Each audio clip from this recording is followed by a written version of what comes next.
За сайн байцгаана уу. Бидний арьс арчилгааны зөвлөгөө болон маань өгөр эхэлж байна. Өмнө нь инстаграмаар стори оруулдаг байсан бол маш олон хүмүүс бас хүсэл тавьсны эцэст ингээд YouTube видеогаар оруулахаар болсон байгаа. Тийм учраас та бүхэн маань энэ сурвалжуудыг бас хүлээж авна уу. Сүүлийн үед ялангуяа манай пэйж руу болон над руу хөдөө их явсны дараа одоо ялангуяа наадмын дараа жишээлбэл наран түлэгцсний дараа хэрхэн арьсаа зөв арчилах вэ гэсэн асуултуудаас айгүй их орж ирсэн. Тийм учраас өнөөдрийн зөвлөгөө болон энэ сэдвээр бас эхлүүлэе гэж бодлоо. Тэгэхээр мэдээж хамгийн түрүүнд арьсаа хамгаалах нь бол айгүй чухал. Тэгэхээр зөв одоо зохистой нарны тосыг хэрэглэх нь бол айгүй чухал байгаа. Гэхдээ мэдээж бид нар бас олон хоногоор хөдөө явсан тохиолдолд наран түлэгдэх тохиолдол бол гарна. Тэгэхээр тэгсний дараа бол арьсаа хамгаалах нь айгүй чухал байдаг шүү. Яагаад гэвэл арьсны маань бүтс нь өөрөө өөрчлөлтөнд ороод бид нараас айгүй их одоо арьсаа нарны туяанаас болж гэмтээдэг учраас тэгэхээр манайх бол ялангуяа байгалийн гаралтай бүтээгдэхүүн учраас зөөлөн бүтэцтэй бүтээгдэхүүн гэдгээрээ одоо ялангуяа түлэгдлийн дараа бол хэрэглэхэд бол маш тохиромжтой байгаа шүү. Тэгэхээр ялангуяа одоо олон цагаар хөдөө авчаад хурж ирсний дараа баанд хэвтгэх нь бол айгүй чухал бол байдаг. Яагаад гэвэл нэгт баан твснээр арьс маань маш сайхан тайвширж өгдөг. Дээрээс нь хорыг гадагшлуулад тухайн яг одоо түлэгдсэн хэсгүүд нь бас сайхан одоо тайвшраад одоо алжаал бас тайлагддаг. Гэхдээ баан твтгэхдээ хит халуун усанд твтэж болохгүй. Бүлийн усанд 20 минутаас хэтрүүлэхгүй твтэж бас үзээрэй. Ялангуяа манайх нар бол бааны бөмбөг твснээрээ одоо давстаа усанд твтээд хороо гадагшлуулах боломжтой байгаа. Түлэгдсэн тэр хэсгүүдээ ялангуяа бити өөрөө хуулахыг оролдоорой. Яагаад гэвэл ингэж хүчээр хуулснараа бас арьсаа гэмтэн. Тэгэхээр арьс өөрөө өөрийгөө 28 хоногтой ингэж нөхөн төвчүүлдэг болохоор бас одоо тийм процессыг хурдлуулад одоо хүчээр бий болохгүйгээр зөөлнөр яг өөрөө арьс гуучих юм бас хүлээгээрээ хэрвээ үнэхээр арьс чинь гуужаад одоо маш хэцүү байх юм бол гуужуулагч хэрэглэх нь айгүй чухал. Гуужуулагч нь өөрөө бас тослог бүтэцтэй гуужуулагч байснараа тухайн яг арьсыг нь гуужуулаад тэгсэн мөртлөө тэжээл өгөөд арьсныг нь одоо нөхөн төвчөө шинэ арьс бий болоход нь бас туслаад өгчин. Тийм учраас шүршүрд орохдоо гуужуулаагчаа бити мартаарай.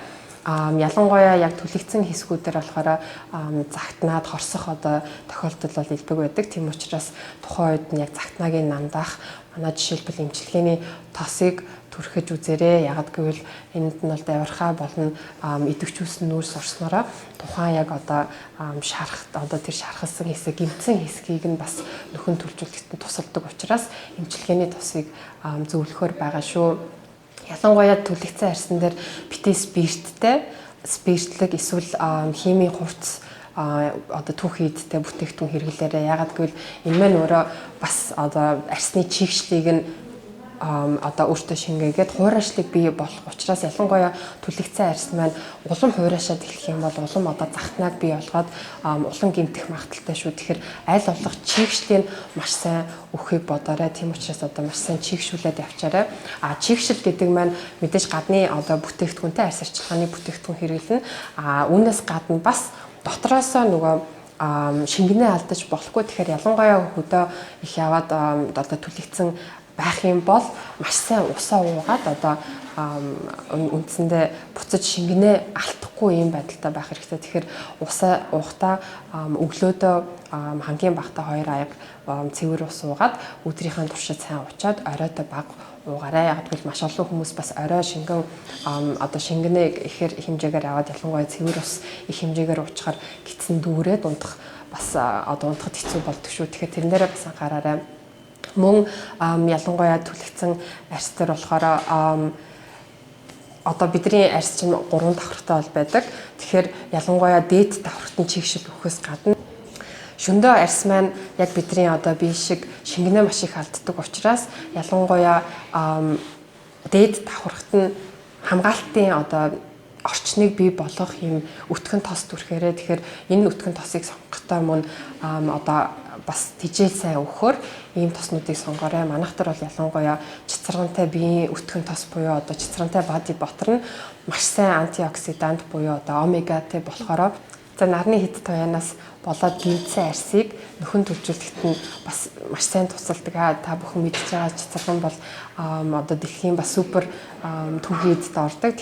Монголд байгаадаа бас баярлах хэрэгтэй. Яг л Монгол маань цэцэрлэгнаар баялаг орон болохоор ялангуяа одоо нарны төлөвлөлтийн дараа цэцэрлэгэн хэрэглэх нь чухал шүү. Тэгэхээр бид нар болохоор цэцэрлэгэнтэй биеийн тос болон цэцэрлэгэнтэй биеийн өтгөн тос санал болгоснороо та шүн ялангуяа арсныхаа чигшлийг алтхаас өөрийгөө хамгаалах боломжтой байгаа шүү. Төлөвлөлтийн дараа ялангуяа маш олон хүмүүс алуу гээл төрхтөг. Та бүхэн бас алууя сонгохдоо цэвэр байгалийн гаралтай алуу сонгоорой. Ялангуяа тухайн одоо алуу гээл нь нэмэлт үнэргүй, нэмэлт одоо хиймэл будаггүй байх хэрэгтэй. Яаггүй ялангуяа синтетик үнэр болон будаг одоо тэр түлэгцэн арсыг нь улам бас захтнуулах магадaltaй байдаг шүү. Тэгэхээр та бүхэн маань цэвэр байгалийн гаралтай цэвэр алуу сонгоорой. Хэрвээ төлөвлөлт нь нэлээд гүн гүнзгий болоод дараа нь жишээлбэл одоо нүсээ толб үүсэх юм бол энэ маань өөрөө бас одоо бүдгэрэхэд маш бэрхшээлтэй байдаг. Тэгэхээр урт удаан хугацаагаар энэ дээр арс арчилгаанаар анхаарах хэрэгтэй. Ялангуяа жишээлбэл нохоо хушуу одоо энийг нь бүдүүрүүлэхэд нь тусалдаг учраас та бүхэн маань ялангуяа энэ байгалийн гаралтай сайн чанарын түүх мэдтэй бүтээгдэхүүнүүдийг сонгоорой. За тэгээд дараачудаа хөдөө явахдаа ямар ч лсэн маш сайн өөртөө бас анхаарах хэрэгтэй. Яаггүй нарны хурд туяал бидэрт бас айгүй хортой байдаг учраас арсыг гэмтэх өндөр магадaltaй. Тийм учраас та бүхэн маань арсаа гэмтэхээс өмнө сэргийлэх хэрэгтэй. Гэхдээ наранд түлхэгдсэн бол саний миний хэлснээр зөвлөгөөнүүдийг дагаарай. За баяртай.